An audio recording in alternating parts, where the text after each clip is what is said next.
ஓம் நம சிவாய். உங்கள் ஜாதகத்தில் ஏதாவது கிரகங்கள் நீசமாக இருந்தால் அந்த நீச கிரகத்தினுடைய தாக்கங்கள் குறைவதற்கும் அந்த நீசமடைந்த கிரகம் சுபபலம் அடைவதற்கும் என்ன விதமான இறை வழிபாடு செய்யலாம் அப்படிங்கிறத பற்றி தான் பார்க்க போகிறோம். சூரியன் நீசமாக இருந்தால் திரிசூலம் அல்லது சுதர்சனர் வழிபாடு செய்யலாம். சந்திரன் நீசமாக இருந்தால் சதுப்பு நிலத்தில் வசிக்கக்கூடிய எல்லையம்மன் கோவில் வழிபாடு செய்யலாம்.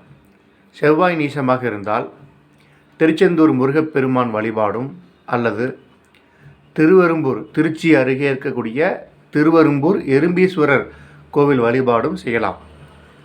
புதன் நீசமாக இருந்தால் வரதராஜ பெருமாள், அதாவது கடல் அருகே இருக்கக்கூடிய வரதராஜ பெருமாள் அல்லது சீனிவாச பெருமாள் வழிபாடும், குரு பகவான் நீசமாக இருந்தால் பிரம்மதேவர் அதாவது பிரம்மா வழிபாடும், சுக்கிரன் நீசமாக இருந்தால் சப்தகன்னியர் வழிபாடும், சனி பகவான் நீசமாக இருந்தால் முனீஸ்வரன் அல்லது கருப்பசாமி வழிபாடும், ராகு நீசமாக இருந்தால் செல்லியம்மன் அல்லது மூக்குத்தி அம்மன் சாமி வழிபாடும், கேது நீசமாக இருந்தால் அஸ்ஸாம் மாநிலத்தில் இருக்கக்கூடிய காமக்யா கோவிலில் அருள் பாலித்து கொண்டிருக்கக்கூடிய பெண்ணுறுப்பு சார்ந்த கோவில் வழிபாடும் செய்யலாம்.